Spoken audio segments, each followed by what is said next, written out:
Hello everyone. Welcome back to Fluent English. We're so happy you're here with us today. Whether you're listening on your way to work, studying at home, or just relaxing with a cup of coffee, thank you for joining us. Today we've got a really useful lesson that can help make your English sound much more natural and fluent. Hey everyone, it's great to be back. I was talking with a friend recently who's learning English, and he told me that prepositions are one of the most confusing parts of the language. Honestly, I completely understand why. Oh, absolutely. I remember helping one of my students last week. She knew hundreds of English words and could make great sentences, but she kept asking, should I say in the bus, on the bus, at the bus, or by the bus? Those little words can cause big problems. That's so true, and the funny thing is that native speakers use prepositions constantly. We use them when talking about time, places, movement, relationships, work, travel, hobbies, and just about everything else. Exactly. That's why today's lesson is so important. We're going to explore 50 English prepositions that native speakers use every single day. Don't worry, we won't just give you a long list. We'll teach them through real situations and real conversations. By the end of this episode, you'll be able to understand how common prepositions work, use them more naturally in conversation, and avoid some of the most common mistakes English learners make. You'll also hear lots of examples that you can immediately use in your own daily life. Our goal isn't perfection. Our goal is helping you communicate clearly and confidently.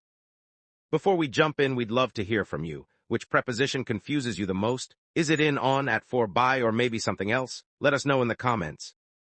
And if you're enjoying our lessons, please take a moment to like this episode, subscribe to Fluent English, and share it with a friend who's learning English. Your support helps us create more lessons just like this one. All right, let's start with the foundation and learn how native speakers actually use prepositions in everyday English. Let's begin with the basics. First of all, what is a preposition? A preposition is a small word that shows a relationship between things. It often tells us where something is, when something happens, or how things are connected. That's right, some of the most common prepositions are in, on, at, under, over, between, behind, near, by, and with. You hear these words everywhere in English conversations. Here's a simple formula that can help. Subject plus verb plus preposition plus noun. Let me give you a few examples. I live in New York. The book is on the table. She's waiting at the station. The cat is under the chair. We're talking with our friends. Notice how each preposition creates a different meaning. If I say, the book is on the table, you know exactly where it is. If I say, the book is under the table, the location changes completely. One thing that helps learners is grouping prepositions by purpose. Let's start with place. Great idea. For place, native speakers often use in, on, and at. We use in for larger spaces or areas. I'm in the kitchen. She's in the car. They live in Canada. We often use on for surfaces. The phone is on the desk. There's a picture on the wall. Your keys are on the counter. And we often use at for specific points or locations. I'm at home. She's at the airport. They're at the door. Here's a quick question for you. If your coffee is sitting on your desk, would you say it's in the desk or on the desk? Hopefully you said on the desk. That's the natural answer. Now let's move to prepositions of movement. These are words like to, from, into, out of, across, through, and toward. I use these all the time. For example, every morning I walk to a nearby coffee shop. Then I come back from the coffee shop with my coffee. Nice example. Here's another one. I walked into the building because it started raining. Later, I went out of the building when the rain stopped. Can you hear the difference? Into shows movement entering something. Out of shows movement leaving something. Let's practice together. Listen and repeat out loud. I walked into the room. I walked out of the room. I drove across the city. I walked through the park. Great job. Speaking out loud is one of the fastest ways to improve. Now let's talk about time prepositions because native speakers use these constantly. The big three are in, on, and at. We use in for months, years, and longer periods. In January. In 2026. In the morning. We use on for specific days and dates. On Monday. On my birthday. On July 10th. And we use at for exact times. At 3 o'clock. At noon. At midnight. Here's a quick challenge, which is correct at Monday or on Monday. The answer is on Monday. Excellent if you got it right. Let's also look at some relationship prepositions. Words like with, for, about, and of help connect ideas. I'm having lunch with my coworkers. This gift is for my sister. We're talking about travel. That's a photo of my family. These prepositions appear in conversations all day long. If you listen carefully to native speakers, you'll hear them every few seconds. Now let's discuss negative forms and common variations. Sometimes learners try to remove the preposition completely. For example, someone might say, I'm waiting the bus. Native speakers say, I'm waiting for the bus. Another common example is, let's talk this problem. The natural sentence is, let's talk about this problem. The preposition is essential because it completes the meaning. Here's another listener challenge. Can you finish these sentences? I'm sitting a chair. The answer is on a chair. We're traveling London tomorrow. The answer is to London. Nice work. Small words make a huge difference. Before we finish this section, we'd love for you to write a sentence in the comments using one of today's prepositions. Maybe use in, on, at, with, or to. Creating your own examples helps you remember them much better. And don't worry if you make mistakes. Every fluent speaker learned these patterns through practice, repetition, and real conversations. The important thing is using them regularly. So here's our quick summary. Prepositions show relationships involving place, time, movement, and connection. Focus first on common words like in, on, at, to, from, with, and for.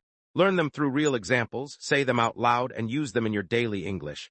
That's the foundation we'll build on in the next section. Now that we've covered the basic idea of prepositions, let's build on that foundation. In this section, we're going to look at how prepositions work in common expressions and everyday situations. This is where English starts sounding more natural and less like a textbook. Exactly. Many learners know individual prepositions, but they aren't always sure which one goes with a particular verb or expression. Native speakers learn these combinations naturally, but you can learn them too with practice. Let's start with some very common verb and preposition combinations. These appear in conversations all the time. Listen to these examples. Listen to music. Wait for a friend. Think about a problem. Believe in yourself. Depend on someone. Great examples. Notice that changing the preposition often changes the meaning or makes the sentence sound unnatural. For example, native speakers say, I believe in you. We don't normally say, I believe on you. Right, and we say, I'm thinking about my vacation. Not usually, I'm thinking for my vacation. Let's look at some real-life situations. Imagine you're planning a trip. You might say, I'm excited about visiting Japan. I'm looking for a good hotel. I depend on online reviews. I'm interested in local culture. That's a great travel example. Here's one from my daily life. Every morning, I listen to a podcast while I walk to work. During lunch, I talk with coworkers about current events. Later, I work on projects and think about new ideas.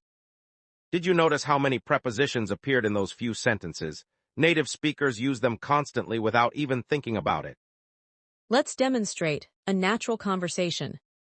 Hey, what are you working on these days? I'm working on a new project at work. Are you excited about it? Yes, but I'm also worried about the deadline. Do you depend on a large team? Definitely, I'm working with several people. That's exactly how these expressions appear in real conversations. Now let's compare formal and informal usage. In casual conversation, you might hear, what are you talking about? Who are you going with? What are you looking for? In more formal situations, people might choose slightly different wording. What topic are you discussing? With whom are you traveling? What item are you searching for? The informal versions are far more common in everyday conversation.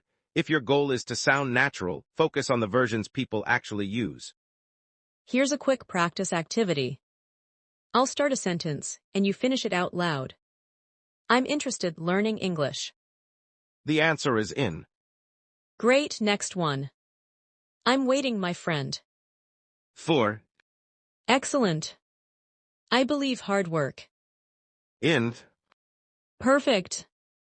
Let's talk about 3 tips that can help you remember these combinations. First, learn the whole phrase, not just the preposition. Don't memorize only about. Memorize think about. Second, notice patterns when listening to native speakers. When watching movies, podcasts, or videos, pay attention to which prepositions appear after common verbs. Third, create personal examples. Instead of writing, I think about homework, write something real. I think about my future career. Personal examples are easier to remember because they connect to your own life. We'd love to hear your examples. Write one sentence in the comments using think about, interested in, depend on, or believe in. The more you use these combinations, the more automatic they'll become. Soon you'll stop translating from your first language and start thinking in natural English patterns. So let's review. Many common verbs naturally connect with specific prepositions. Learning these combinations helps your English sound more fluent, more natural, and more like real conversation. Focus on phrases, listen for patterns, and practice using them in your own life. Let's move on to another important use of prepositions. This time we're focusing on how prepositions help us describe relationships, positions, directions, and everyday situations. These are the prepositions native speakers use when giving directions, describing locations, and explaining where things are. Some of the most useful ones are between, among, behind, in front of, next to, near, above, below, over, under, around, and through. Let's start with a practical example. Imagine you're meeting a friend at a shopping mall. You might say, I'm standing in front of the bookstore. Or I'm next to the coffee shop. Exactly. If you're giving directions, you might say, walk through the park. Go across the street. The bank is behind the restaurant. The pharmacy is near the station. These are incredibly useful because they're connected to real life. Every day we tell people where things are. Every day we ask for directions.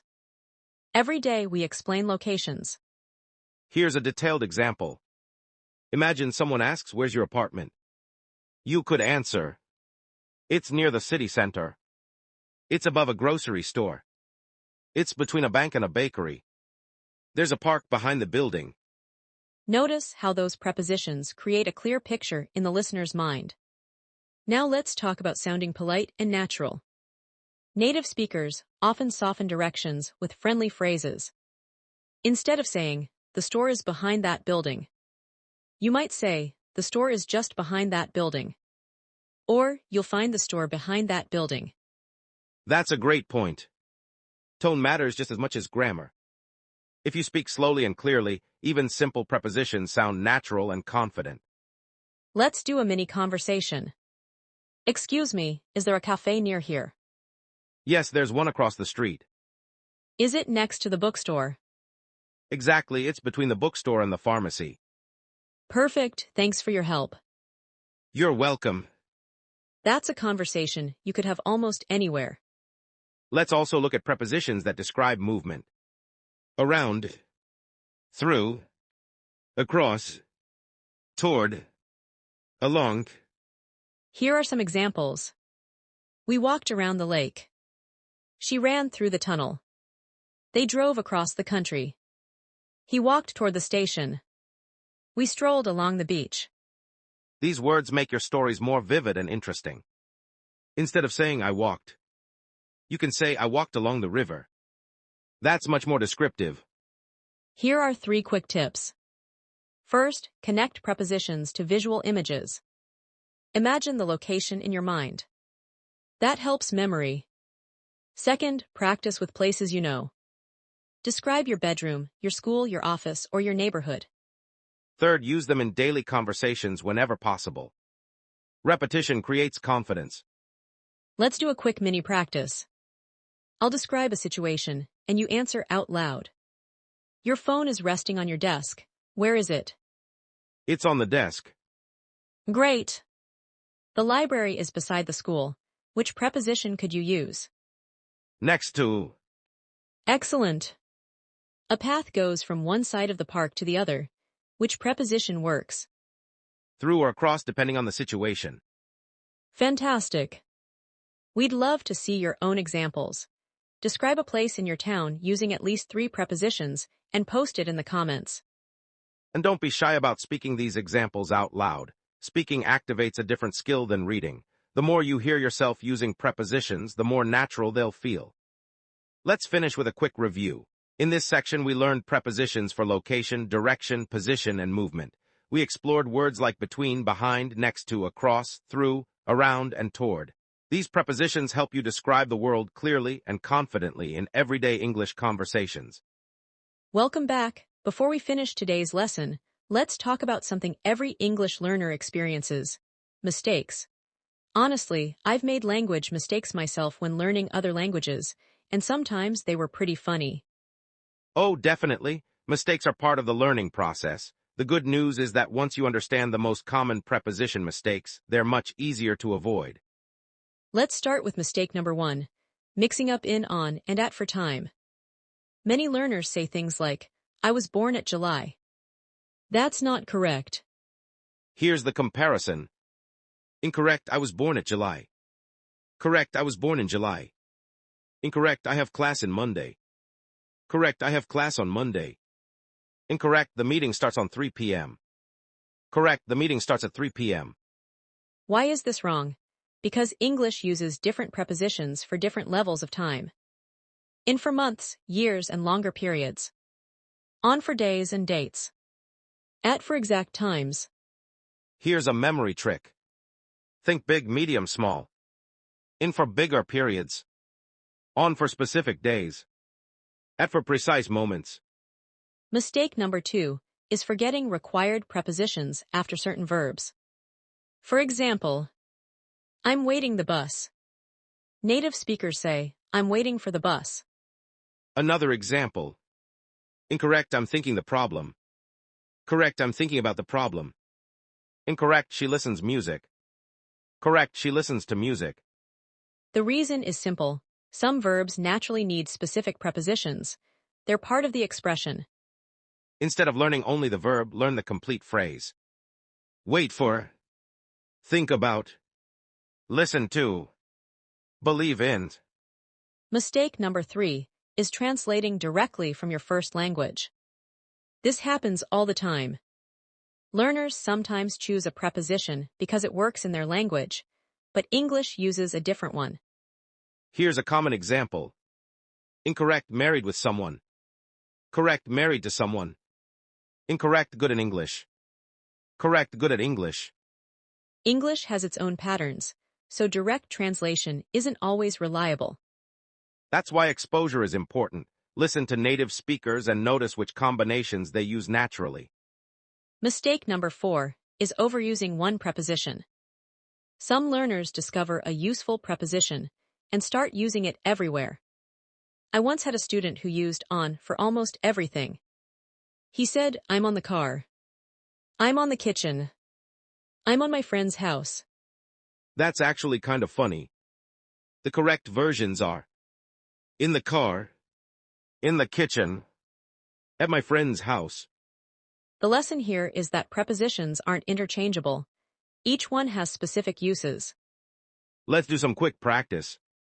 Which is correct? Interested on English or interested in English? The answer is interested in English. Next one. Good at math or good in math? Good at math is the natural choice. If you got some wrong, don't worry. That's completely normal. Every English learner makes these mistakes at some point. What matters is noticing them and continuing to practice. In fact, mistakes often help us remember the correct version better than getting everything right the first time. Exactly, be patient with yourself. Focus on communication, keep listening to real English, and gradually these patterns will become automatic. So remember, use the correct time prepositions, learn verb preposition combinations as complete phrases, avoid direct translation, and pay attention to natural usage. You're improving every time you practice. Now it's time for a fun activity called Choose the Correct Sentence. Listen carefully, choose the better option, and say your answer out loud before we reveal it. Situation number 1. Which sentence sounds natural? A. I'm interested on photography. B. I'm interested in photography. The correct answer is B. Interested is commonly followed by in. Native speakers say, I'm interested in photography, interested in sports, or interested in learning English. Great job. Situation number 2. A. The meeting starts at 9 a.m. B. The meeting starts on 9 a.m. The answer is A. Remember, we use that for exact times. Situation number 3. A. I'm waiting for my friend. B. I'm waiting my friend. A is correct. Wait is commonly followed by for when talking about the person or thing you're expecting. Situation number 4. A. The keys are on the table. B. The keys are on the table. The answer is A. A table is a surface, so we use on. Situation number 5. A. We walked through the park. B. We walked at the park. A is usually the better choice if you're describing movement. Through emphasizes going from one side to another. Excellent work. Now let's make it a little more advanced. Can you create your own sentence using one of these prepositions? Through, between, about, toward, or with. Say it out loud first, then write it in the comments. You can also try different levels of formality. Casual, I'm hanging out with friends. More formal, I'm meeting with colleagues. Both are correct, but the tone is different. Remember, speaking out loud is important. Reading helps recognition, but speaking builds confidence and fluency. And don't aim for perfection. Real conversations are messy sometimes. Native speakers make mistakes too. The goal is to communicate clearly and keep improving. The more you use prepositions in real situations, the more natural they'll become. Wow, we covered a lot today. If you've stayed with us through the entire lesson, congratulations. You've just explored many of the most common English prepositions that native speakers use every day. We talked about location, time, movement, relationships, directions, and common expressions. These small words may seem simple, but they're a huge part of sounding natural in English. Let's quickly review the 3 main concepts we covered today. First, basic prepositions for place, time, movement, and connection. Second, common verb preposition combinations like think about, wait for, listen to, and believe in. Third, practical prepositions for directions, locations, and everyday communication. Remember, fluency doesn't come from memorizing hundreds of grammar rules. It comes from using English regularly, noticing patterns, and practicing a little every day. If you learned something useful today, take a moment to create 3 original sentences using different prepositions. You can write them in your notebook or share them in the comments. Here's a question for you before we go. Which preposition do you think you'll use more confidently after today's lesson? We'd love to hear your answer. And if this lesson helped you, please like this episode, share it with a friend, leave a comment, and subscribe to Fluent English so you never miss a new lesson. Your support allows us to continue creating practical English content that helps learners all around the world. Keep practicing, keep speaking, and don't be afraid of mistakes. Every conversation is another step toward fluency. Thank you so much for spending your time with us today. Take care, stay motivated, keep learning, and we'll be back with another English lesson very soon. See you next time.